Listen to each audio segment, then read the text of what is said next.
الله الرحمن الرحيم. السلام عليكم ورحمة الله تعالى وبركاته. هبين ونكسن كسر دوادة برامجكي عاوئية دلجر وهبين قميص الجمعة يسوق للصوت رغدو حكوب بيغانتهي أفرت بالشهر لباس سنة كالباكوني كوبي لباتن برامجك عاوي دلجر وحديث دين شركة إسقارسين تأي سمتل وقوتك انترنت فورجي حواري سسرية أنا وحسن هيك اللي دلسو عستيني استوديه دلجر قروة يدكي من يقضى بدا برامجك عاوي دكوها ينو وحاكمي ذا shirkii Dhuusamareeb oo galay maalintii labaad iyo madaxda oo isfahan ka gaartay qaar kamid ah qodobadii la isku hayay hadaba madaxweyne Farmaajo 4 maalmood ayaa muddo xileedkiisa uga harsan ma ku qaban karaa doorashadii uu ballan qaaday mise muddo kororsi ayaa jiri doona iyada hal qofna lagu dooran karo iska dhaaf dal dhan oo barlamaan 329 xubnood la soo xulayay muddo kordhin kale ma jirto laakiin technical station wax la yiraahdo muddo koror farsamo waa falanqeyn ku saabsan arimahaasi iyo shirka Dhuusamareeb barnaamijka ayaa kuga heena midowga musharaxiinta oo ku baaqay in shirka Dhuusamareeb uu noqdo mid loo dhan yahay in dad badan oo kala saamilay ah oo ay hadana ka qayb galaan aan laga qayb galin oo ma ay kamid yihiin gudoomiyaha aqalka sare iyo deegaanka oo mithlo iyo dadka oo mithlo iyo ururada bulshada iyo dadka loo mudan inay qayb ka ahaadaan shirka waa Sheekh Shariif Sheekh Ahmed madaxweynihii hore ee Soomaaliya oo ka hadlay ururada bulshada rayidka Soomaaliyeedna waxay ku baaqeen in shirka Dhuusamareeb aan lagu kala iman ilaa xal kama dambaysa laga gaaro khilaafka doorashada waxaan ogsoonahay in shirka Dhuusamareeb 1 iyo 2 iyo 3 iyo shirkii Muqdisho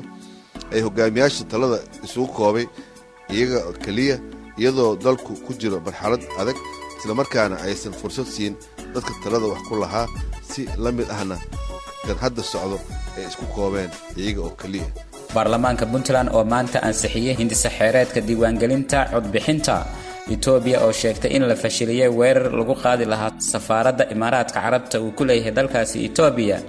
barnaamijka sidoo kale waxaad ku maqli doontaan Sheekh Mustafa caalamkii Soomaaliyeed oo maanta Boosaaso lagu soo dhaweeyay iyo warbixintii saddexaad xaalka beeraha iyo beeraleyda doolow ee gobolka Gado ayaad ku maqli doontaan barnaamijka caaway daljir u diyaar garooba mar kale ee dhageysiga barnaamijka oo idin fududeynaysa shirkadda Samtel shirkadda caalamiga ee Samtel waxa ay markasta ku haysaa adeegyo casri ah internet xawaarihiisu aad u sareeyo iyo hadal qiimo jaban adeegga internetka garaac 102 kadibna dooro nooca xirmo ee aad u baahan tahay sida maalinle ku shubo 0.2 oo ku hadal 24 saacadood telefoonkaaga ku shubo 25 senti oo hel 500 oo MB oo internet ah kuna hadal 24 saac si bilaash ah ku shubo 50 senti oo hel 2 GB oo internet ah kuna hadal 24 saac si bilaash ah ku shubo $1 oo hel 3 GB oo internet ah kuna hadal 24 saacadood telefoon bilaash ah wahagaag mar kale kulanti wacan dhageystayaal kuna soo dhawaada barnaamijkii oo faahfaahsan aan ku bilaabay sida qodobada ku maqleyseen magaalada Dhuusamareeb waxaa ka socda shirkii wada tashiga madaxda dawladda federaalka Soomaaliya iyo dawladda xubnaha ka ah shirka ayaa waxaa looga hadlayaa arimaha doorashooyinka iyo khilaafka u dhaxeeya madaxda iyo maamul goboleedyada sidii meesha looga saari lahaa waxa garwadeenka ah beesha caalamka iyadoona shirkan uu noqonayo kii afraad oo Dhuusamareeb lagu qabto rajo wanaagsan ee shacabka Soomaaliyeed ka filayaan shirkaasi inay ka soo baxaan madaxduna ay ku heshiiso qodobada la isku hayo mid kamid ah qodobadii la isku hayay oo ahaa doorashada aqalka sare ee gobolada waqooyi ay madaxdu ka heshiiyeen haddaba madaxweyne Farmaajo 4 maalmood ayaa uga harsan muddo xileedkiisa 4 sano qodobadii 6 ahaa ee uu ballan qaado ay kamid tahay in doorasho uu qabto ma ku qaban kartaa dawladiisu waqtiga yar ee harsan muddo kororsi miyaa jiri doona arimaha Soomaaliya waxaan ka wareysanay oo nala falanqeynaya aqoonyahan Maxamuud Axmed Ashkar oo ku sugan magaalada Garowe qadka telefoonka ayuu igu waramay wallahi inagu waxaynu muslim haddaynu marnahay waxaa loo baahan yahay in markasta dhinaca rajada wanaagsan aynu filano wax wanaagsan baynu ka filanaynaa Soomaalidana waa taqaanaa Soomaalidu waxay ku mahmaadaan lax waliba shilay baa lagu qalaa maantay inaynu heerkaa taagno dawladaha kan arday ka soo bilaabatay 20 sano laga jooga maantay in doorashadii lagu murmo Soomaalida waxay ku tahay iyo Soomaalida dhan yaana oran mas-uuliyiinta dadka mas-uulka ah mas-uuliyiinta dhamina ma wadaagtee waxa weeye qolada yani dawladda dhexe waayo doorashada heer qaran iyagaa u xilsaaraa marka inay maanta heerkaa gaarto aad baan uga xumahay laakiin in wax wanaagsan ay kasoo baxaan baanu ishaaraynaa insha allah. waayahay shirkii dhuusamareeb 1, 2, 3 iyo kii muqdisho 17 Sebtembar marba marka ka dambeysay waxa isbedel ku imanaya go'aamadii la gaaray fulintooda inta aan la gaarin shirarkii ku xigay maxaa marka hadda la gaari karaa ay ka heshiin karaan? waa sax heshiiskii ugu dambeeyay oo muqdisho 27 February maxaa meelaha waxa weeye 17 bay hadaan u malaynayaa September waxa weeye heshiiskaas waxa weeye wuu wacnaa laakiin qaabkii fulintiisii ayaa maaragtay aan la fulin oo waad garanaysaa dawladda ayaa waxay keentay guddi maaragtay iska dhexda raaca oo shaqaalaheeda iyo ciidamadeeda iyo guddi doorasho qabanayana waynu garanaynaayo marka koowaad waa inuu yahay dad maaragtay rag iyo dumar bulshada Soomaaliyeed dhexdeeda sumcad ku leh magac wanaagsan ku leh hay-adaha dawladda noocay yihiinba aan midnana ka tirsanayn guddi doorasho qabanaya dee astaamahaasuu leeyahay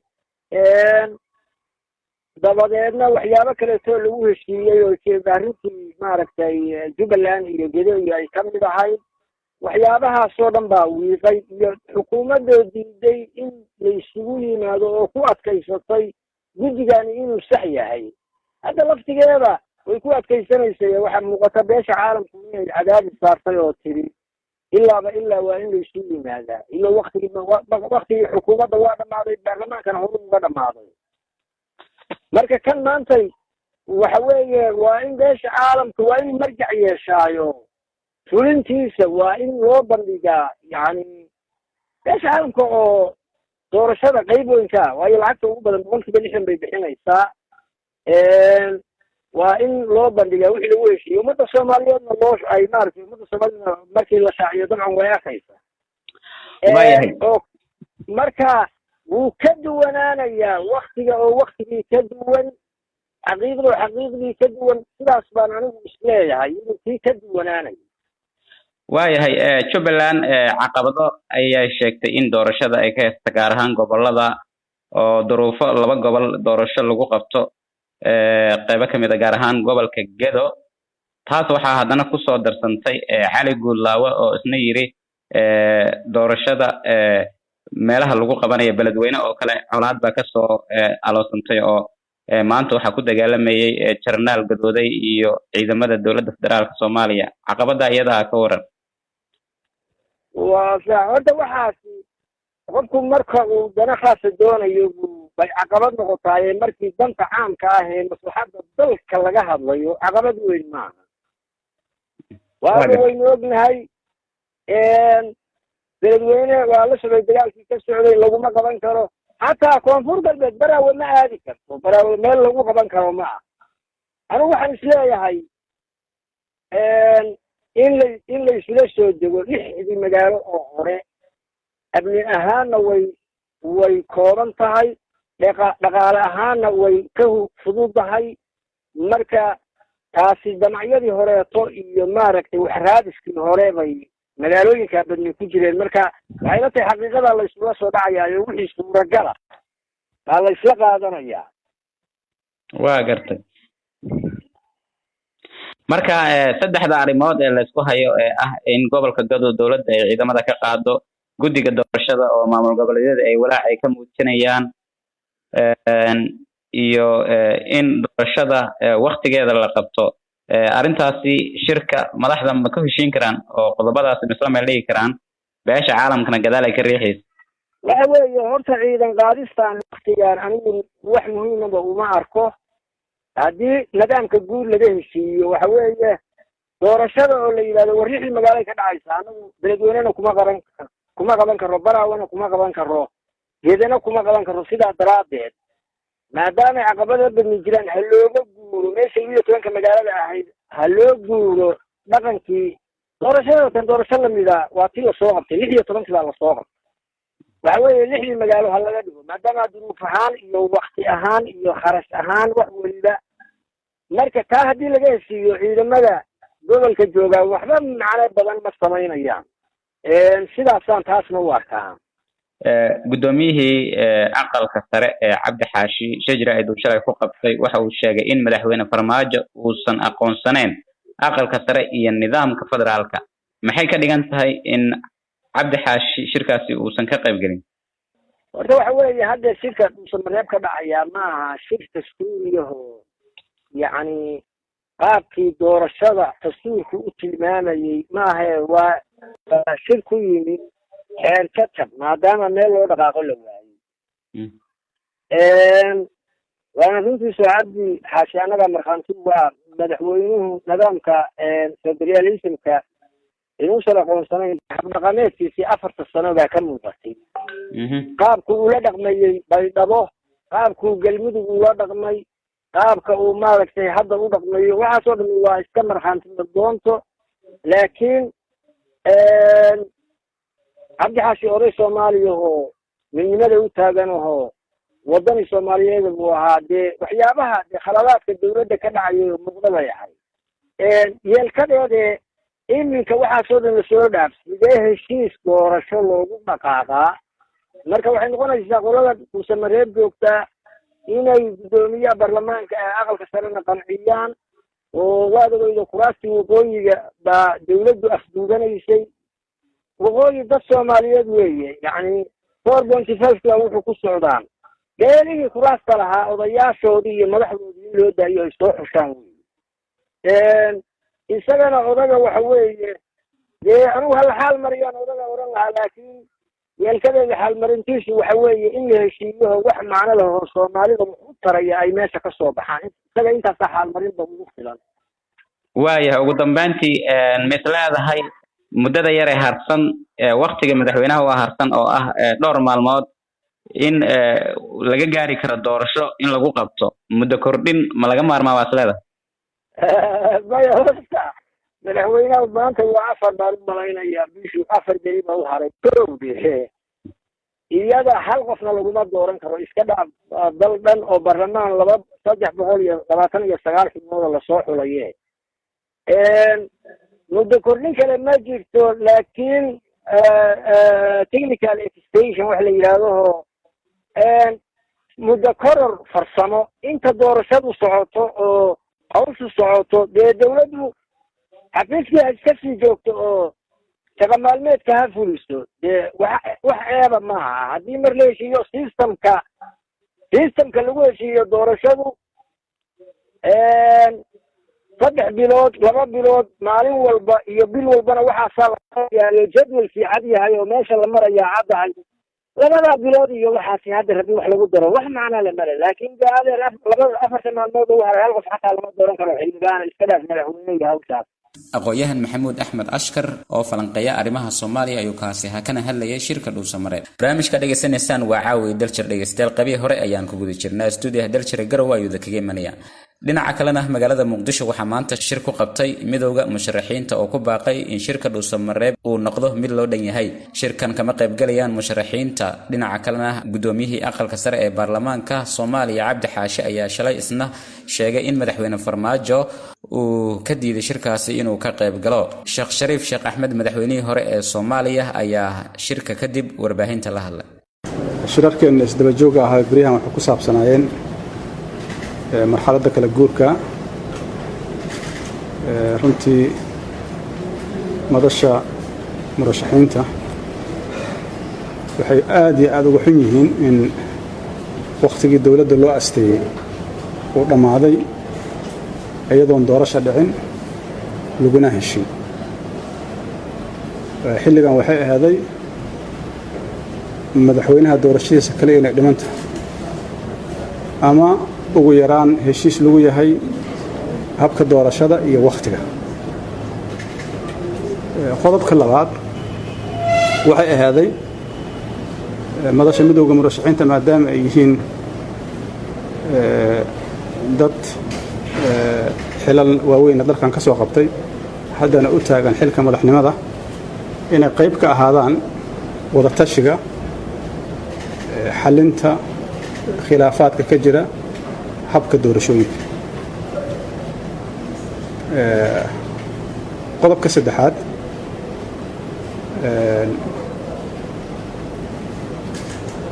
in dad badan oo kale oo saamiley ah oo ay ahayd inay ka qayb galaan aan laga qayb gelin, oo ama ay ka mid yihiin guddoomiyaha aqalka sare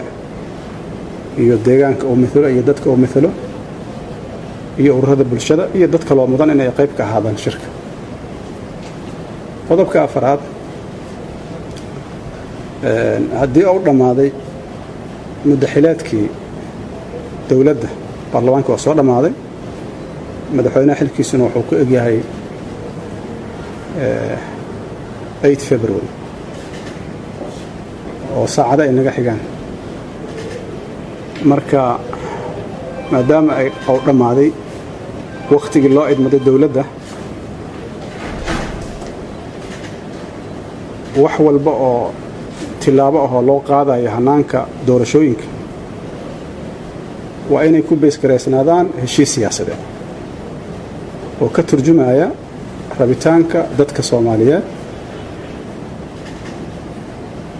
inuu ku beesgaraysnaado. maxaa yeelay dowladdu waxay ku dhisan tahay sharci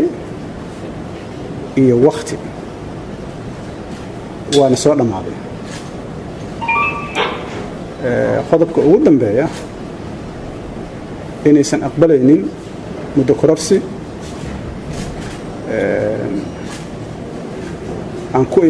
muddo kororsi inaysan marnaba aqbalaynin.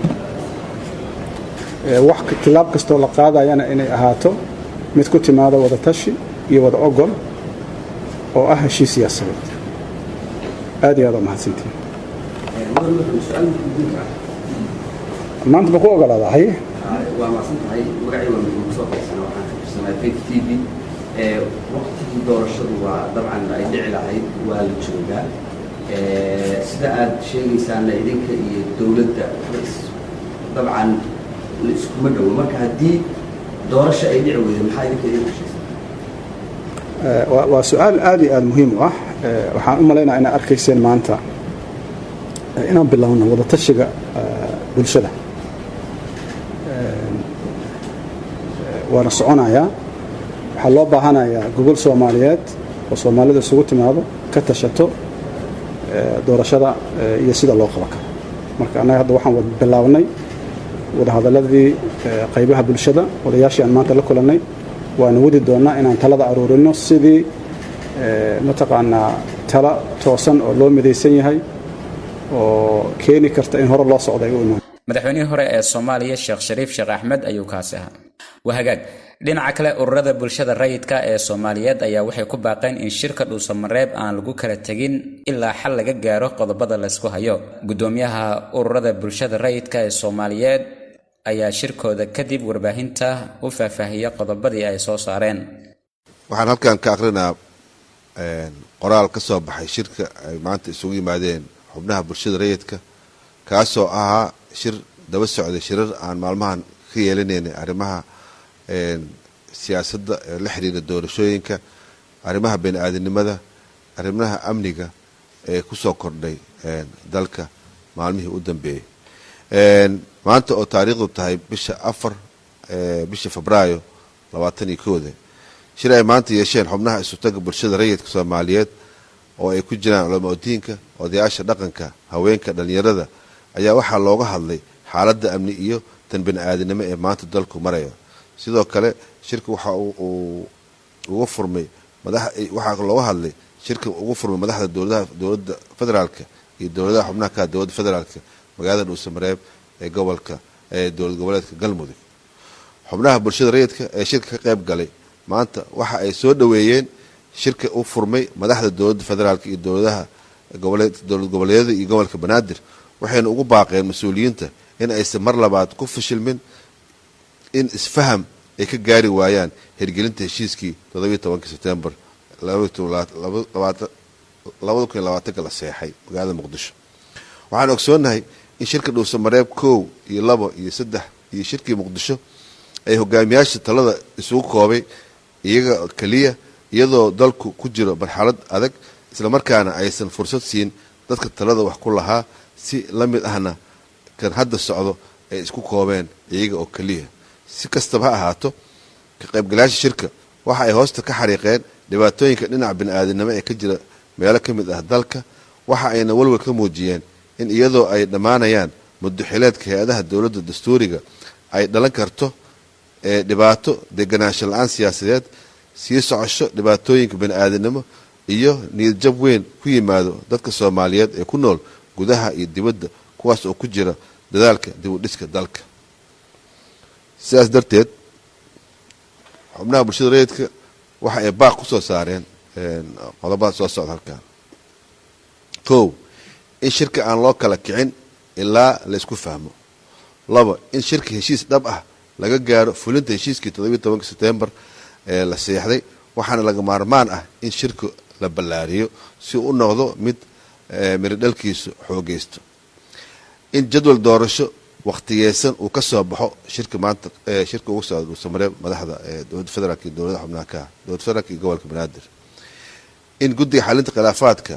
loo daayo go'aan gaarista waxyaabaha la isku qabsado ee la xiriira doorashooyinka xubnihiisana lagu daro xubno khubaro ah kana yimaada bulshada sida culimada ganacsatada aqoon-yahanka iyo indheergaradka kale bulshada rayidka waxay diyaar u tahay la socodka iyo korjeegteynta hirgelinta heshiiska doorashooyinka iyo soo gudbinta warbixino sugan sidaas darteed waxaan soo jeedinaynaa in bulshada rayidka loo xil saaro korjeegteynta iyo la socodka arrimaha doorashooyinka iyo hirgelinta heshiiska 17 September la saxay magaalada muqdisho lagu saxay sanadka hore in la xaqiijiyo qoondada haweenka ee 30% shirka ka socda dhuusamareeb inuu xaqiijiyo qoondada haweenka ee 30% in la qabto shir ballaaran oo looga arinsanayo sida looga gudbayo marxaladaha kala guurka iyo siyaalaha wax looga qabanayo xaaladaha aadnimo iyo kuwa amni xumo ee ka taagan dalka lagana fogaado wax kasta oo xaaladahaas ugu sii dari kara ama aan farxad gelinayn dadka Soomaaliyeed ugu dambeyn xubnaha shirka qayb galay ee bulshada rayidka waxa ay u mahad celiyeen beesha caalamka oo suurtagal ka dhigtay in madaxda isugu yimaadaan shir lagu turxaan bixinayo arrimaha doorashooyinka waxa ayna ugu baaqeen beesha caalamka in ay meel adag isaga taagto cid alle ciddii caqabad ku noqoto hirgelinta heshiiska 17 September oo ay gaareen madaxda labada heer ee dowladda wabillahi tawfiiq waa mahadsantiin inta ay ku koobay baaqeena dhinaca kalena Faisal Qaran oo ah gudoomiyaha dalladda bulshada rayidka ee Puntland ayaa dhankiisa wareysi uu siiyay Radio Dalshir waxa uu kaga hadlay doorka bulshada rayidka ee kaga aadan shirkaasi waxa uu sheegay in aan laga talagelin wariyeen Xaawo Axmed Maxamed ayuu waramay runtii aad iyo aad mahadsan tahay adeegyada dhageystayaasha shirkaas waxyaabaha ugu muhiimsan ka soo baxay waxa weeye arrinta Soomaaliya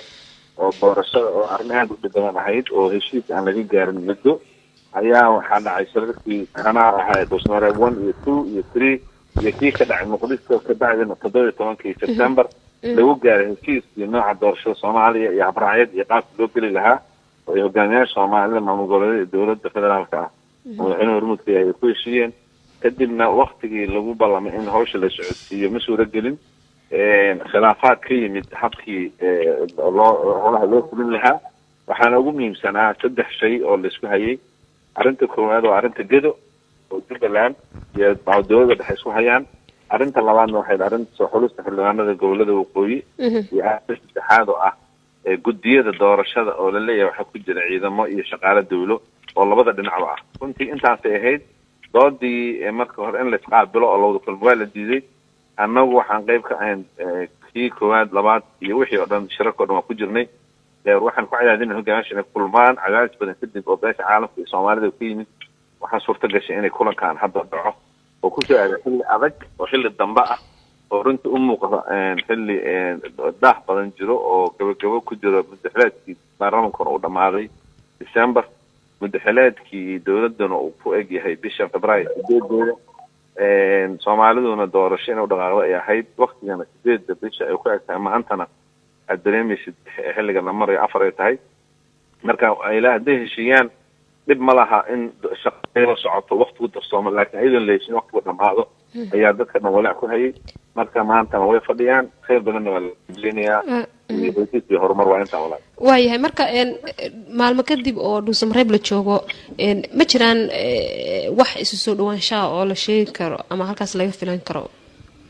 kolleyto horta arrinta ugu daran oo dadka Soomaaliya haysta waxaa kamid ah shirarka ka socda dhuusamareeb kuwii hore iyo kii xamar ka dhacay iyo kanba wuxuu u dhexeeyaa keliya dhowr hogaamiye oo ama goboleedyada dowladda dhexe iyo wasaaraha hadda kusoo biiray laakiin ma jiro wax qayb ay ka yihiin ama bulshada rayidka ah ama dadka Soomaalida oo kale oo runtii arrinkaas way fiicnay dadka la qalaaray shirka oo qayb ka noqdaan dadka mas'uuliyiinta Soomaalida oo bulshada rayidka oo kale goobjoog ka ahaato laakiin badanaa shirarka waxay ku kooban yihiin ayaga wax laga ogyahay malaha wixii ka soo baxay taagaan unbaa la dhegeysanayaa waxayna u badan tahay ilaa galabta in war ka soo baxo haddana fafaalaha iyo sidoo ka socdaan kolleyta wax dhiba lagama sheegin laakiin waxyaalo ka soo baxaya wax official maaha waxaa la ogaan doonaa un ilaa galabta in war ka soo baxo haddii ilaahay waayahay shirarkii hore goobjoog bay ka ahayd bulshada rayidka ah qodobadii ka soo baxay waad la socoteen oo koobta ayaad fadhideen marka haatan doorkii bulshada rayidka ee shirka maxaa ku dhacay runtii anagoo go-aansan inaan baxno ayaa waxaa dhacday maalinta ay ahayd niintii ayaan go-aansanay inaan aadno oo tiimna xamar ka soo baxo tiimna halkan uu ka tago waxay noqotay marka inaynu dad badanna ay ka yimaadeen gobolada oo ilaa Kismaayo ilaa Baydhabo iyo gobolada dhexe iyo shabeellooyinkaba kadibna waxay go-aan ku noqday inaynu dhinacno walbana ay u kaadino oo aynu sugno fafaalaha iyo soo socdaan marka runtii weli lagama joogsano dad waa diyaar marka maanta la sugayaa bal qaabka wax u dhacaan iyo wax yihiin marka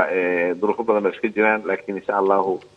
qaybna waan ka nahay shir weyn oo kale oo dad badan isugu yimaadeenna oo anaga dad naga joogaan xamar uu ka dhacaya maanta kuleetana baaq horma soo saarnay haddana waxaan ku saar doonaa baaq insha Allah waayahay marka bulshada rayidka laftirkeeda way ka aamusan tahay arrinta aada ugama hadasho marka maxay tahay sababtaada idinkana aad bulshada ula wadaagi weydeen sida mar walba ay wax u dhacayaan iyo halka ay wax marayaan wallahi warkeenu ma yeena arinaha laga yaabaa mar walba qeyladeena iyo maaragtay hadalkeena iyo mar walba inaan kasoo saari jirin xafideed oo runtiina ay ahayd warheshiiya wada hadla oo waddanka jiha loo furo doorashada waqtigeedu waa laga gaaro go-aan gaaro runtiina dareemi kartaa dad badan oo khiyaara oo Soomaaliya oo rag iyo haweenba leh oo ayagu isdabaray oo ku tegay voluntary dhuusamareeb oo intaas joogay cadaadinaya hogaamiyaasha markii dambe ay ku gaari waayeen inaynu tagnay Abudwaaq inaynu tagnay magaalooyin kale oo galmudug oo dadka dhalinyarada ku dhiirinay meesha aysan ka tegin meesha ilaa ay heshiiyaan cadaadkaas heshiiyadu ku imaadeen runtina haddana sidoo kalena baaq u direen leenahay inay heshiiyaan oo doorashada jiha loo furo oo la eego masaalixda dadka Soomaaliyeed oo maanta ku sugan duruufo badan ha ahaadaan cudurkan COVID-19 duruufaha amni darro dhaqaale xumida doorashada hadday xumaataan waxay keenaysaa amni darro marka ilaahay waxaan rajaynayaa inay ku heshiiyaan annaguna mar walba cadaadkeena iyo hadalkeena iyo barasharkeena wuu jiraya insha Allah dhinacyada qaybta ka ah ee shirka lagu casumay bulshada rayidka kama mid ahayn miya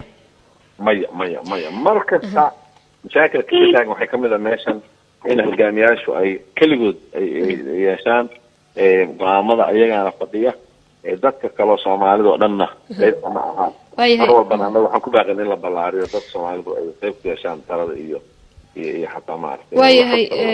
gudoomiyaha aqalka sare ee baarlamaanka Soomaaliya shalay waa hadlay shir jaraa'id buu qabtay waxa uu sheegay in laga hor istaagay ka qaybgalka shirkaasi marka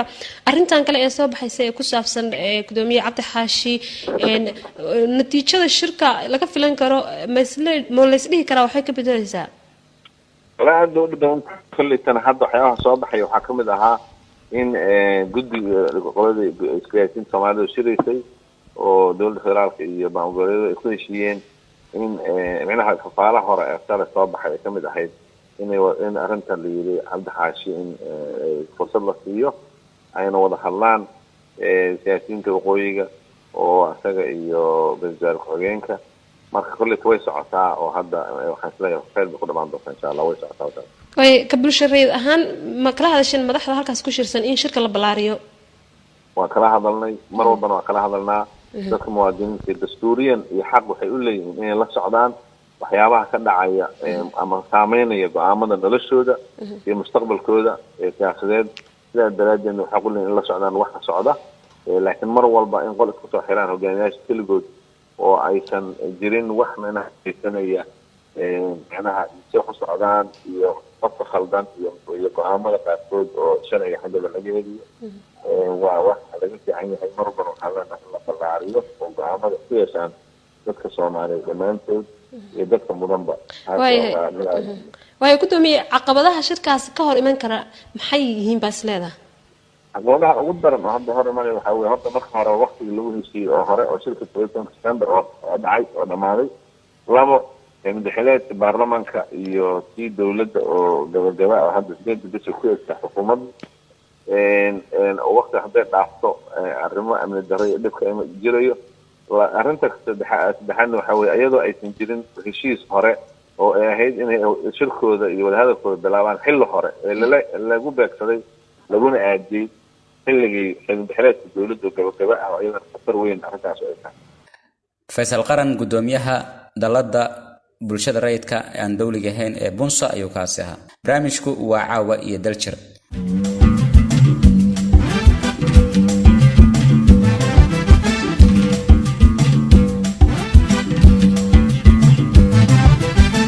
baarlamaanka Puntland ayaa maanta waxay ansixiyeen hindise xeereedka diiwaangelinta codbixiyaha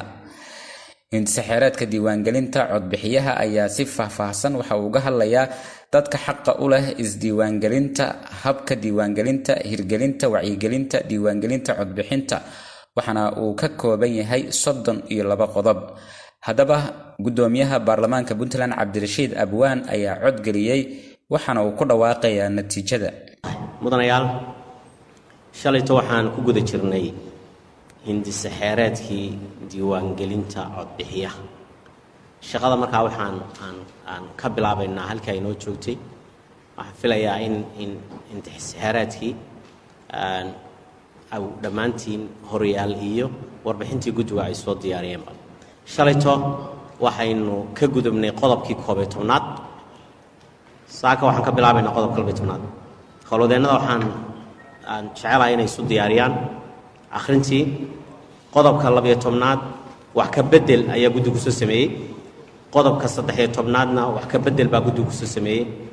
qodobka 14aad sidii hore xeer ku yimi weeye sidaa daraaddeed guddiga soo fadhiista idinkuna insha allah bina kariim labada qodob 12 iyo 13 wax ka bedel baa ay ku sameeyeen guddigu qodobka 14aad sidii hore weeye marka sidii aynu barnaamijka u wadnay howlwadeennadu waxay noo akhriyi doonaan sidii hore ee xeerku markiisii hore uu ku yimi iyo wax ka beddelka ay guddigu ku sameeyeen saddex qodob baynu isu dul taagaynaa sida uu qabo dastuurka dowladda Puntland mudanayaal haddana waxaan si guud uga codayn doonaa xeerkii oo isku dhan insha Allah billahi kariim mudanayaal sida uu qabo dastuurka dowladda Puntland qodobkiisa 7aad xeerka diiwaangelinta codbixiyaha wax ka beddelkii guddiga oo lagu daray wax ka beddelkii golaha yaa ogol codayntii xeerka diiwaangelinta codbixiyaha Puntland waxay u dhacday sidatan kooramku waa 42 ogol waa 40 mudane diidmo waa 2 mudane eber aamusna waa eber 42 codna saasay ku dhayiin midanayaal waxaan cadaynayaa in xeerka diiwaangelinta codbixiyaha uu sidaa ansax ku yahay maanta mudanayaal idinkuna waa mahadsantihiin xeerkani wuxuu dhaqan geli doonaa marka uu madaxweynuhu seexo faafinta rasmiga ana lagu soo saaro insha Allah billahi kariim waxaan rajayn doonaa xeerka iyo shacabka Puntland iyo codbixiyayaashaba in ilaahay uu guul iyo shaqo wanaagsan uu mariyo waan mahadsantihiin idinkuna Cabdirashiid Abwaan gudoomiyaha baarlamaanka Puntland ayuu kaasi ahaa oo ku dhawaaqay natiijada ansixinta xeerka intaasi kadib gudoomiyaha guddiga arrimaha gudaha dowladaha hoose iyo horumarinta reer miyiga golaha wakiilada ee Puntland xildhibaan Jaamac Yaasiin Jaamac ayaa markii la ansixiyay xeerkaasi waxa uu ka warbixiyay muhiimadda uu leeyahay shacabka. Hindii sharciyeedkaasi wuxuu soo maray processka caadiga ahaa waxa soo curiyay oo hindii sharciyeedkaas soo bilaabay guddigii doorashada TPEC waxayna soo mariyeen wasaaradda arrimaha gudaha gudahuna waxay keentay golihii xukuumadda wuxuu soo gudbiyay baarlamaanka sida caadiga ah baarlamaanka ayaa sharci ka dhiga hindisa xeeradada si uu u noqdo sharci wadanka lagu dhaqo oo anfaca wadanka iyo dalkaba sharcigaas wuxuu leeyahay baarlamaanku guddiyo leeyahay guddiyadaas oo u kala qaybsan hindii xeereedka guddoonka baarlamaanku wuxuu processka ayuu mariyay wuxuu ku wareejiyay guddiga arrimaha gudaha iyo dimuqraadiyiinta Puntland guddigaas oo ay shaqadiisa gaarka tahay guddigaas ayaa waxaan ka ahay gudoomiye guddiga arrimaha gudaha ee baarlamaanka Puntland baan ahay waxaanu galay shaqadii baan ka guddi ahaan galay tiimkii guddiga oo aan gudoomiyaha iyo gudoomiye ku-xigeenka iyo xubnihii waxaan la siiyay muddo aan kaga soo shaqayno oo ku soo waafajino hindii sharciyeedka ka soo dhigno xeerkaas waa ka soo shaqaynay runtii hawl badan baan soo gelinay juhdi maalmo badan baan haysanay waxaan is waafajinay dastuurka Puntland iyo xeerarka doorashooyinka hooseeya sida xeerka law number 7 xeerka golaasha deegaanka xeerka maamulka ee heer gobolada iyo degmooyinka xeerarkaas oo ka urkamay ama ka farcamay dastuurka Puntland iyo dastuurka Puntland ayaa waxaan waafajinay hindii sharciyeedka waxaanu hor dhignay labadii bisha waxaanu la kulanay guddigii TPEC oo hindii sharciyeedka ee soo curiyay oo khabiirada ka soo shaqeeyay waxaanu weydiinay wixii ay anaga mugdiya oo qodob baan u dul istaagnay qodobadii mugdigu nagaga jiray iyo waxay ula jeedeen way naga kaashfiyeen waxaanu hor keennay markaanu waafajinay xeerarka dalka u yaal ee doorashooyinka iyo markaanu waafajinay dastuurkii Puntland oo aan shaqadaas soo dhammaystiray waxaanu hor keennay golihii baarlamaanku waxa uu haystay 2 maalmood qodob walba gaarkiisa sida xeerarka loo waafajiyo ayaa qodob walba gaarkiisa loo codeeyay alxamdulilah rabbil caalamiin shaqadii aanu soo qabanno ka guddi ahaan iyo tala soo jeedintii baarlamaan weynaha markii la isku daray maanta ayaa shaqadaasi noo soo dhammaatay aad iyo aad baanu noogu guuleysanay shaqadaasi maanta waxay noogu soo dhammaatay hindii sharciyeedka maanta waa xeer ka mid ah xeerarka Puntland oo doorashooyinka okay marka waxaan isweydiinaynaa xeerku muxuu anfacayaa xeerku waa hagaha ummadda iyo shaqada markaa uu khuseeyo doorashooyinku la'aantii xeerka codbixinta oo nidaaminaya shaqada guddiga doorashooyinku qabanaya ayuu xeerku noqonayaa wuxuu noqonayaa ilaalinta xuquuqda qofka muwaadinka oo reer Puntland wuxuu noqonayaa ilaalinta xuquuqda mas'uuliyiinta guddiga doorashada wuxuu noqonayaa ilaalinta xuquuqda ururada ku tartamaya oo muwaadiniinta reer Puntland xeerkii ilaalin lahaa oo xuquuqdoodana inaan la duudiin si xuquuqdooda u heli lahayn meeshii laga tixraaci lahaa ummadda reer Puntland waxa ay u tahay xeerkaas wuxuu ahaa lafdhabar waxaan rajaynaynaa maanta wixii laga bilaabo waxa ay heleen xeerkii guddiga doorashooyinku tallaabada hore ugu qaadi lahaayeen waxay heleen xeerkii doorashada ay ku geli lahaayeen waxay heleen nidaamkii ay raaci lahaayeen oo sharci ah oo soo maray golayaasha dowladda runtii aad waxaan ugu hambalyeynayaa dadaalka dheeraadka guddiga TPEC guddiga doorashooyinka Puntland oo runtii dadaal badan muddo yarna jiray muddaday jireenna dadaal badan saaray sidii ay tallaabo horumar leh u qaadi lahaayeen. waxaanu ku faraxsannahay ka baarlamaan ahaan iyo ka baarlamaan ahaan iyo ka guddoon ahaanba guddiga gaarka oo line ministerka u ah oo la shaqeeya guddiga doorashooyinka iyo wasaaradda arrimaha gudaha, maadaama aan iyo degmooyinka iyo heer gobol iyo heer degmo oo aan line minister u nahay oo aan la shaqayno dhinaca shuruucda iyo xeerarka iyo ilaalinta korjoogtaynta iyo ilaalinta shaqada ay wadaan.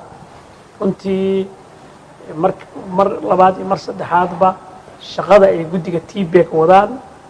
waxa weeyaan oo aanu korjoogtaynay iyo inta ay jireen tallaabooyinka ay qaadeen aad iyo aad bay waxay u tahay munaasib u tahay. ummadda reer puntlandna waxay jecel yihiin inay gaarsiiyaan. xildhibaan jaamac yaasiin jaamac gudoomiyaha arrimaha guddiga dowladaha hoose iyo horumarinta reer miyiga ee golaha wakiilada Puntland ayuu kaasi ahaa. barnaamijku waa caawa iyo daljir.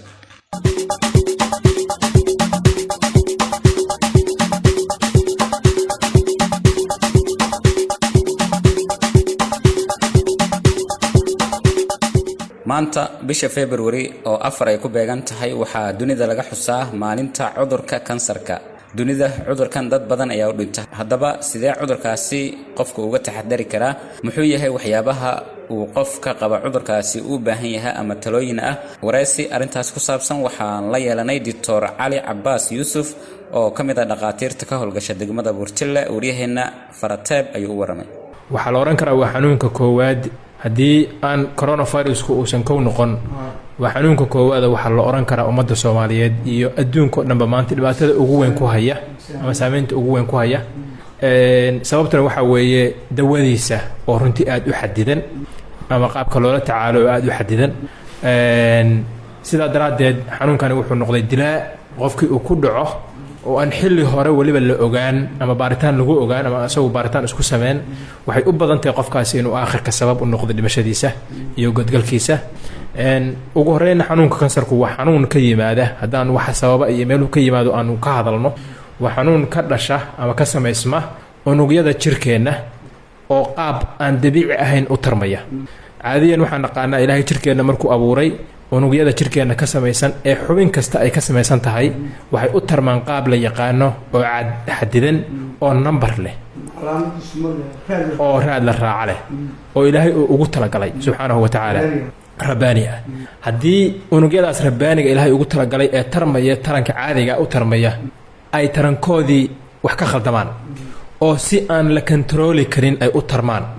tusaale ahaan meesha laga rabay in 200 oo unug ay sameysmaan haddii 2 milyan oo unug ay sameysmaan, markaas way marka kansarku imaanayo. culummada caafimaadka ee weliba wax baarta oo research ka samaysa ama cilmi baaris samayso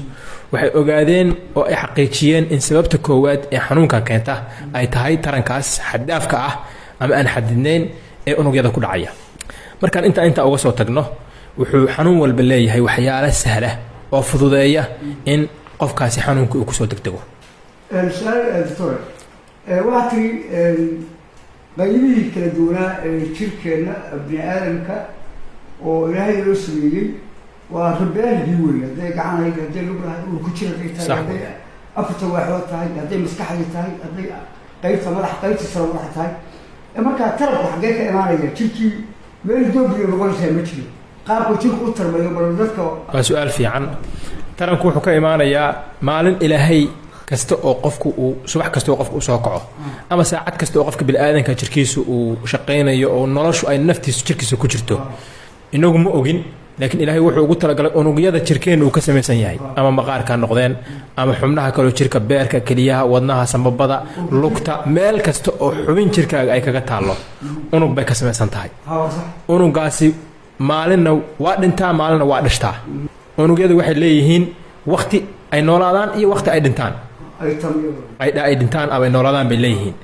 sidaa daraaddeed marka taranka la sheegayo oo la leeyahay unugan wuu tarmayaa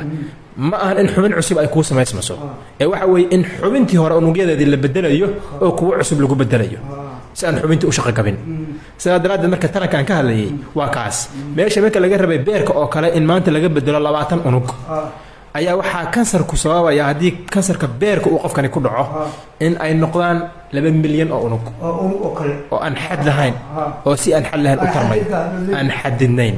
halkaas weeye taranka marka aan ka hadlaynay oo kansarku meeluhu ka yimaado waa taas waxaa jira marka waxyaalaha sahla oo fududeeyo qofka in kansarku ku dhaco ama uu kusoo degdego waxyaalahaas waxaa ka mid ah ama ugu badan oo kansarka qofka u fududeeyo waxaa ka mid ah haddii ilaahay ku idmahayo waxyaalaha chemicalska ka samaysan ama sunta oo kale ka samaysan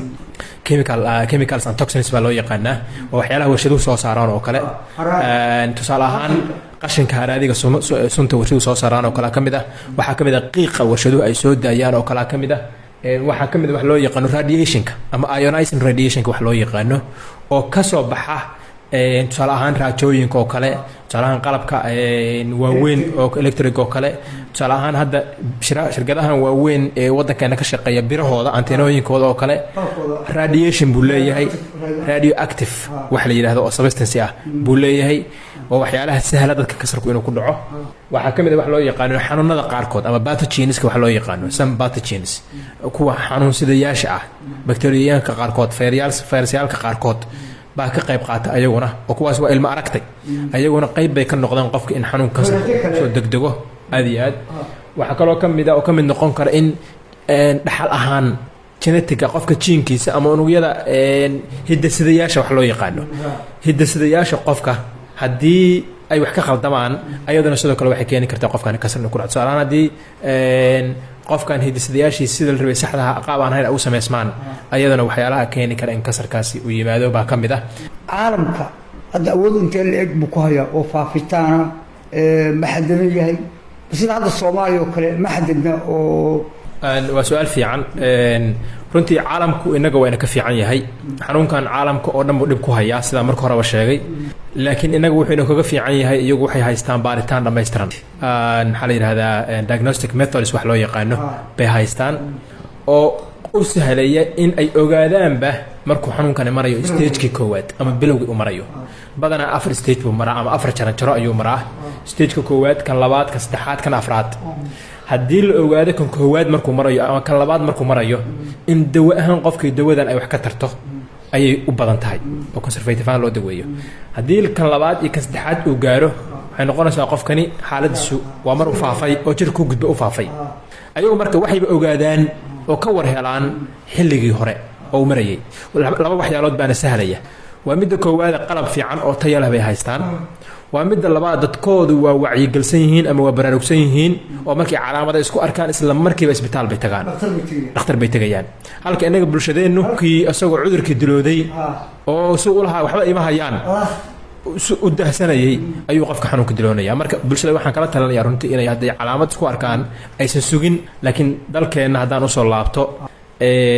caalamka waxbaan la wadaagnaayo intaa hore waan la wadaagnaa waxyaalaha khaaso inaga inoo khaasana waa jiraan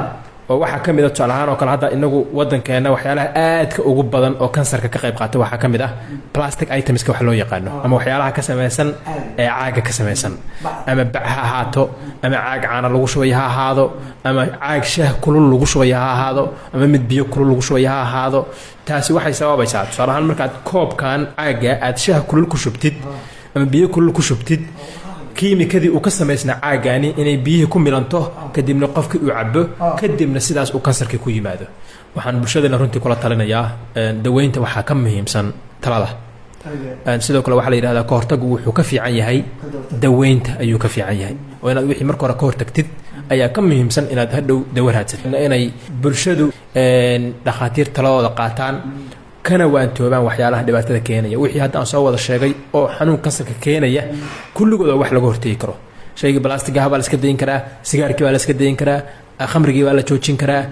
wixii kululaa oo la cabayey haddii la raba weel caadiya baa lagu cabee haddii arrinti koob dhoobayo caadiya ku cab laakiin kulaylka badan marna dhuuntaada uma fiicna waxaa la yidhaahdo radiationka waxyaalaha radiation ka dhalanaya oo raajooyinka oo kale ama birahan oo kale kambaniyaashan keenaya maadaama dowlad la xisaabtamaysa aysan jirin ayagu inay ummadooda u naxaan oo qalab baa jira lagu xiri karo yarayn kara radiationka ay soo gataan oo ku xiraan bulshadu runtii in ayagu istaakulayaan oo qof walba uu doorka uga aadan ka qaato ayaa loo baahan yahay waxaan u malanayaa inahaasaan kusoo koobayaa aad iyo aad baad darjir u mahadsantihiin waa mahadsan tahay Dr. Cali Cabbaas Yuusuf ayuu kaasi ahaa oo Burtilo ku sugan kana warbixinayay xanuunka ama cudurka kansarka. barnaamijku waa caawi Daljir dhageystayaal qaybihii dambe ayaan ku sii shaqeynaa barnaamijka stuudiyaha Daljir ee Garowe ayuu idinkaga imanaya.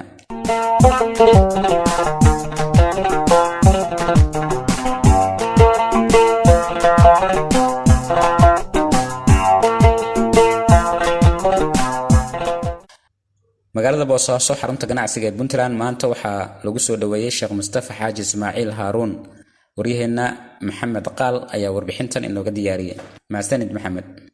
waxaa maanta si diiran loogu soo dhaweeyay magaalada Boosaaso ee xarunta gobolka Bari caalimka weyn Sheekh Mustafa Xaaji Ismaaciil Haaruun oo kamid ah culimada Soomaaliyeed waxaana soo dhaweynta sheekha qayb ka ahaa mas'uuliyiin ka tirsan maamulka Puntland culimo u diin iyo qaybaha kala duwan ee bulshada. ugu horeyna waxaa goobta ka hadlay gudoomiyaha gobolka Bari Cabdisamad Yuusuf Abwaan iyo duqa degmada Boosaaso oo si wada jir ah u soo dhaweeyay sheekha.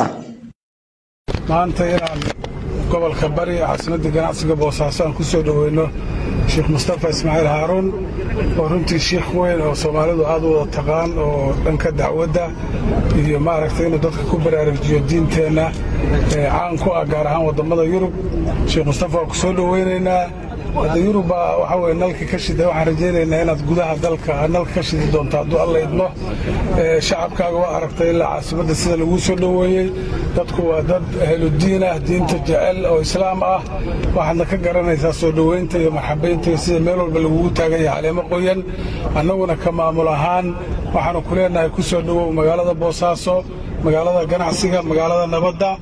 aad iyo aad baan ku soo dhaweynaynaa insha Allah magaaladana ku sheekaysan doonaa waxaan rajayn doonaa insha Allah inaad bulshada la wadaagi doonto cilmiga ilaahay ku baray. waxa farxad weyn noo ah hadii aan shacabka reer Boosaaso inaanu maanta halkaan si diiran ugu soo dhaweyno Sheekh Mustafa. waxaan leenahay sheekhana ku soo dhawow magaalada Boosaaso ku soo dhawow gacmo furan ku soo dhawow magaaladii ummadda Soomaaliyeed oo dhan midaysay oo jamcisay. wax badan oo hadal halkaan kama furna noo soo dhawow magaaladaadi waa baladkaagii insha Allah taala waxaan rajaynaynaa labada maalmood iyo saddexda maalmood aan la joogtana inaad naga aragto soo dhaweyn inta ka ballaaran. intaasi kadib qaar ka mid ah culimada gobolka Bari ayaa dhankooda soo dhaweeyay Sheekh Mustafa. waa farxad weyn iyo guul weyn bay u tahay bulshada reer Puntland gaar ahaan Boosaaso inuu maanta inoo yimid Sheekh Mustafa oo aad cajaladiisa iyo codkiisa aad horay wax badan u maqasheen haddana insha Allah muuqaalkiisa iyo muxaadaraadkiisa aad ku diirsan doontaan. marka sheekha soo dhawow baan leenahay idinkana dhageysi wacan aad baad mahadsantiin jazakumullahu khairan. Assalaamu alaykum warahmatullahi wabarakatuh. ugu dambeyntiina waxaa hadallo mahadcelina goobta ka jeediyay Sheekh Mustafa Xaaji Ismaaciil Haaruun oo uga mahadceliyay bulshada soo dhaweysay sida quruxda badan ee ay u soo dhaweeyeen. Assalaamu alaykum warahmatullahi wabarakatuh. maamul iyo shacabba aadaan idinku mahadnaqayaa soo dhaweynta tirada badan leh waa wadan Soomaaliyeed aan imaayo wixii kale isu sheega waxaan malaynaa in magaalada ku kala qaadan doono laakiin waxaan baan idin leeyahay waa mahadsantiin. Assalaamu alaykum. halkan ayaa lagu soo dhaweeyay caalimka weyn ee Sheekh Mustafa Ismaaciil Haaruun oo ay ka soo qayb galeen soo dhaweyntiisa maamulka gobolka iyo qaar ka mid ah mas'uuliyiinta Puntland. Maxamed Muuse Xasan warbaahinta Daljir.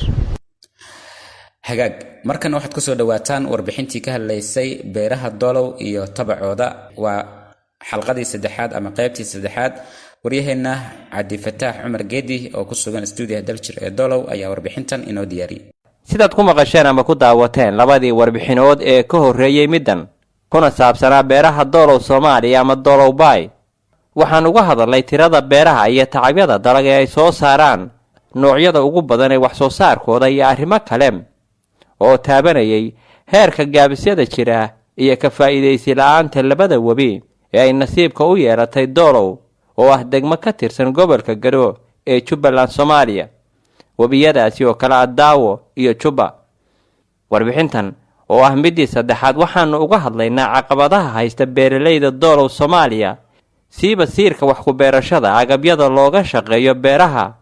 xirfadaha lagaba maarmaanka u ah beeralayda iyo arrimo kale. Maxamuud Axmed Deeriyo Koolweysi waa gudoomiyaha beeralayda Doolow Soomaaliya waxaana uu tilmaamayaa caqabadaha u heshaday beeralayda Doolow Soomaaliya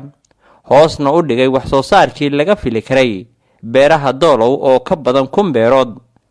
sida beeralayda laftigoodu ay noo xaqiijiyeen. caqabadahaasi oo qayb weyn ka noqday ku yaraanshaha suuqa noocyo badan oo qudaarta ka mid ah iyo cuntooyinka la beerto. 40 sano oo ugu dambeysay caqabadaha jira. caqabadaha jira waxay ahaayeen kow biyo baxo. 4 sanaba biyo baxana qaatay. alla wixii la abuuray biyo baxa qaatay. waxaa labeeyay ayax. waxaa 3 nooc abaaro. hadda saad u jeedid bacarada waa abaar. daawo biyo baxa ku dhufatay. waqtiga hadda la beeran lahaana waa guraya webiga oo malaha. biyo malaha. webi weyne waa abaar. biyo baxana ma soo gelin waxana ma soo qaadin. marka 3daas ba caqabadood baa yaan heshay abaar ayax iyo biyo baxo. biyo baxadu waa fatahaad webiye taas oo marar badan dhacda waxaana xilliyadaasi beeralaydu ay la kulmaan khasaarooyin dhinacyo badan isugu jira sida wixii ay beerteen oo ay biyuhu la tagaan moosaskii lagu kala sooci jiray dalagyada oo isku milma iyo wax beeridooda oo xilliga dambe u ekaata meel bilow ah. beeralayda qaarkeedna soo kabashadoodu waqti badan ayay qaadataa haddii aysan gacmahaba ka laaban. haddii ninku markuu wax beerahay waad aragtay 3 bilood baa qudaartaada aad arkaysid yaanya markaan hadda kuu soo qaado 3 bilood bay ku baxdaa. 3 bilood markii aad masalan aad abuurtay October markaad abuurto Marso markaad abuurto fiiri Marso iyo April iyo May June April waa xilli roobaad ayadoo markaas wixii ay karahayaan ama ayna karin bay kugu dhufanaya biyo baxa kugu dhufanaysa. hadda sanadkan markii ay qudaartii soo bilaabatay biyo baxa nagu dhufatay. sanadkii ku horeeyay saasoo ahaa kii ku horeeyay saasoo beerihii marka waaba laga gacmadaystaba oo hadda dad baad arkaysaa beertoodii ka dhigtayba sharmo waayo biyo baxahaas waxaa noo soo dergalay haddana ayax oo sanadka hadda ah ayax baa naga cunay haddana beerihii. biyo baxadaasi waa midda ugu daran ee ragaadisay wax soo saarkii beeralayda doolow hoosna u dhigtay horumarkoodii tabcashada beeraha taasoo noqotay furin ku furan oo wax ay kaga gaashaantaan aysan u muuqan. cismaan dool waadi wax badan ayuu kala socdaa caqabadaha beeralayda doolow Soomaaliya laftigiisuna horay ayuu ugu taxalluqay tabcashada beeraha haddeerna inkasta uusan toos ugu lug lahayn misana kama saan la'aan waxaana uu xoojinayaa xanuunka ay beeralaydu kala kulmaan biyo baxooyinka badan ee joogtada noqday. nin horta hal caqabad ah jirto ugu daran waxaa weeye waxay la kulmaan bahal la yiraahdo biyo baxo oo haddii hadda ay isxilqaabaan laga badbaadi karo. waxaa weeye biyo baxo aan lagu baraarugsanayn oo markay timaadana qofku uu arkahayo markay tagtana uu arkahayo. waxaa tacab ku talagelayaa beertibu geesiga ka gees tabcahayaa haddii alla kuusa biyo baxa ku ibaarayso wuu ka guurahayaa qashid iyo haddana waxaa ka daba baxaya bahalkii kol uu soo noqdo kol uu jabay oo uu kur iyo kala dhaceen buqadka kusoo noqonaya haddana waxaa laga yaabaa midkaas uu kusoo noqday haddana inay ugu xujiso biyo baxa kale ugu xujiso. caqabadaha ugu daran waa biyo baxooyinkaas. marka biyo baxooyinku webiga qayba ka fatahaya miya? ha webiga wuxuu kasoo fatahayaa meel wuu soconaya marka webigiibu wuxuu soo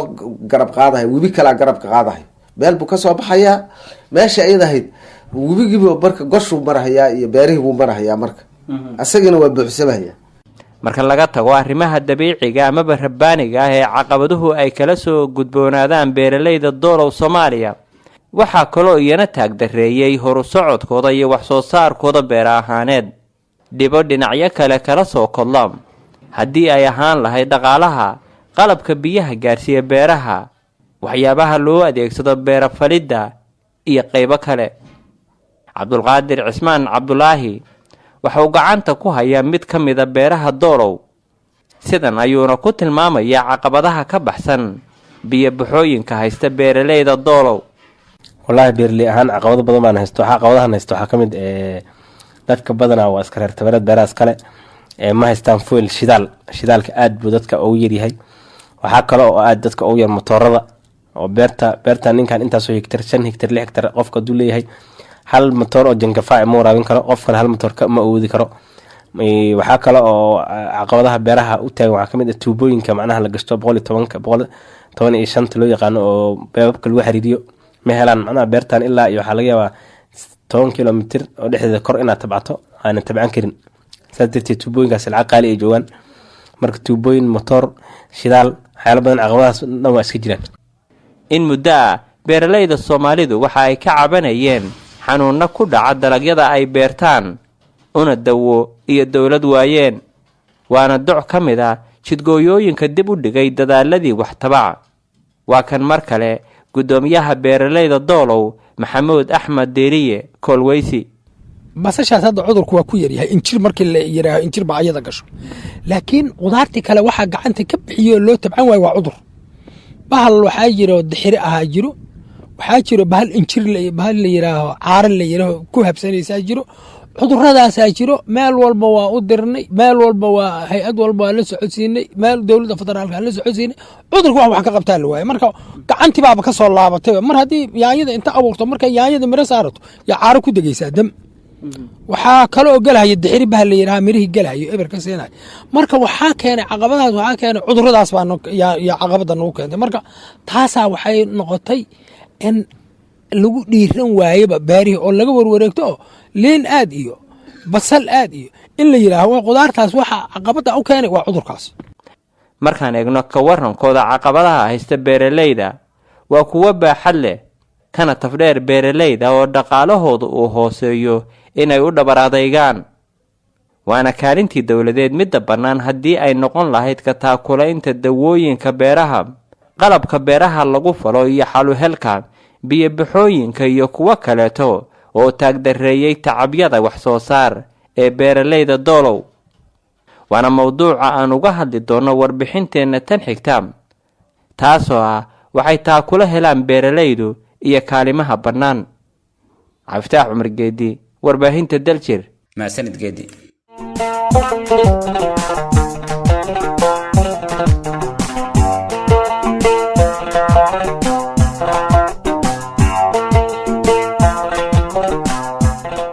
gudahaana barnaamijkii caawi Daljir qodobkaas ayaa ugu dambeeyay anigu xasanay kale la socodsiinay stuudiyaha Daljir ee Garowe ayuu dadkii imanayay barnaamijka injineer Xasan Cali Mursal ayaa noo farsameynayay intuu socday inta barnaamijka lamida ku kulmi doono nabadgelyo iyo heestan dhagiina ku soo dhacays.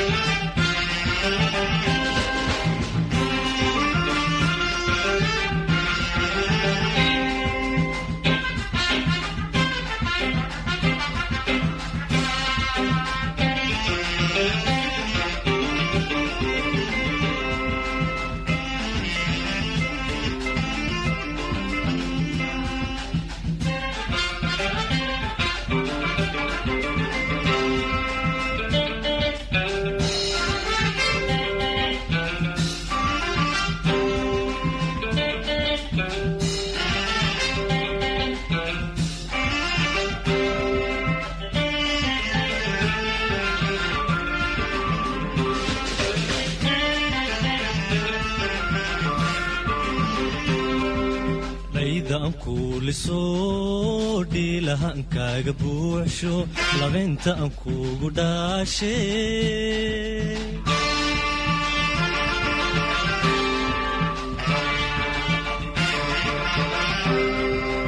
aydan kuulisoo dhiilahan kaaga buuxsho labeynta aan kuugu dhaashay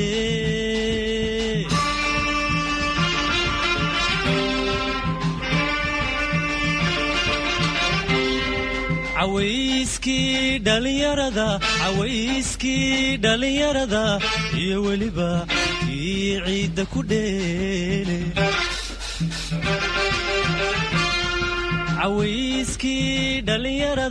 cawayskii dhalinyarada iyo weliba kii ciidda ku dheele dheelayo dheesha u kaalay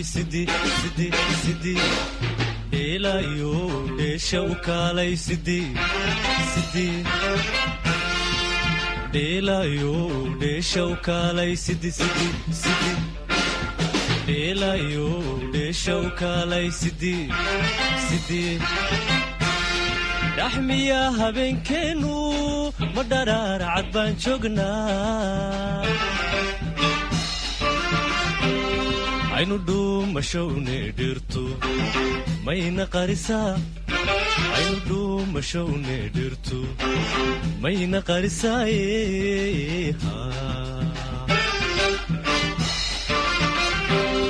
aynu dhuumashowne dhirtu mayna qarisaa aynu dhuumashowne dhirtu mayna qarisaaye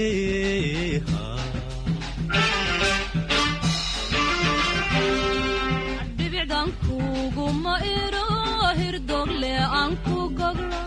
ubaxaan kugu dhaweeye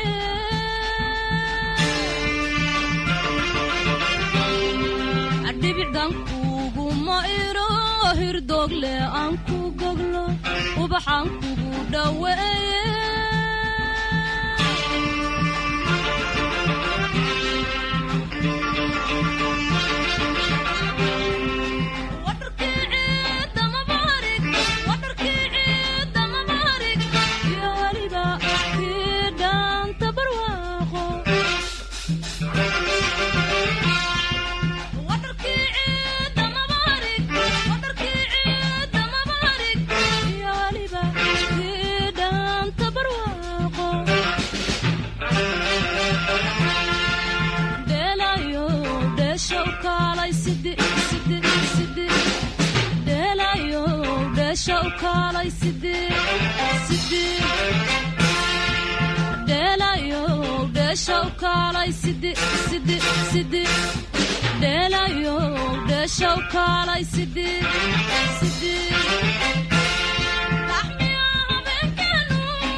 aynu dhuumashowne dhirtu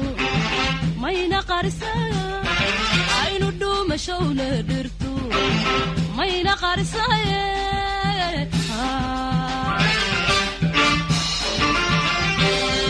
aynu dhuumashowne dhirtu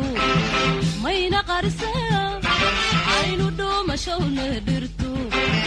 mayna qarisaaye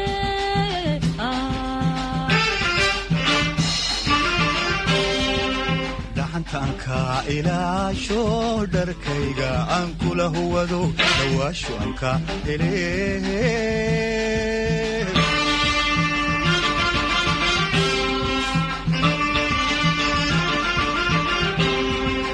dhaxanta anka ilaasho dharkayga aan kula huwado dhawaasho anka hele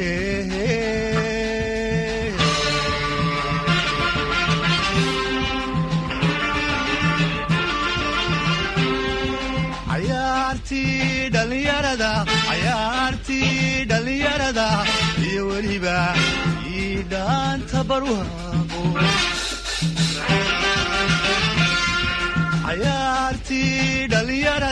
cayaartii dhallinyarada iyo weliba ii dhaanta barwaaqo dheelayo dheesha u kaalay sidii dheelayo dheesha u kaalay dheelayo dheesha u kaalay dheelayo dheesha u kaalay dhaxmiya habeenkeennu ma dharaar cad baan joognaa aynu dhuumashowne dhirtu mayna qarisaa aynu dhuumashowne dhirtu mayna qarisaaye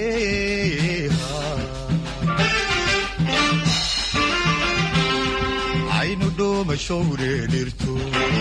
mayna qarisaa aynu dhuumashowne dhirtu mayna qarisaaye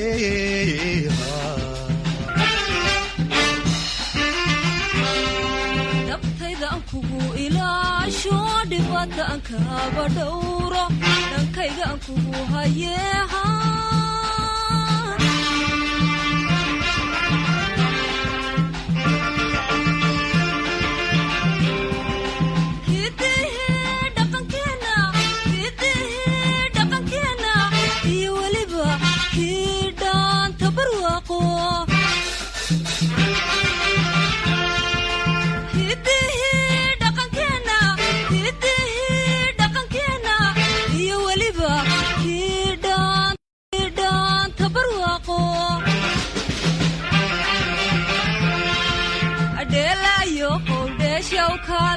sidi sidi sidi dheelaayo dheeshow kaalay sidi sidi dexmiya habeenkeenu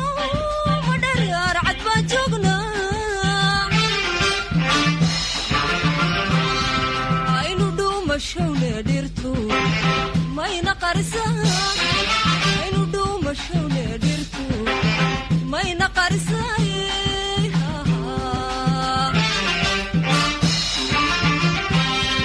aynu dhuumashowne dhirtu mayna qarisaa aynu dhuumashowne dhirtu mayna qarisaaye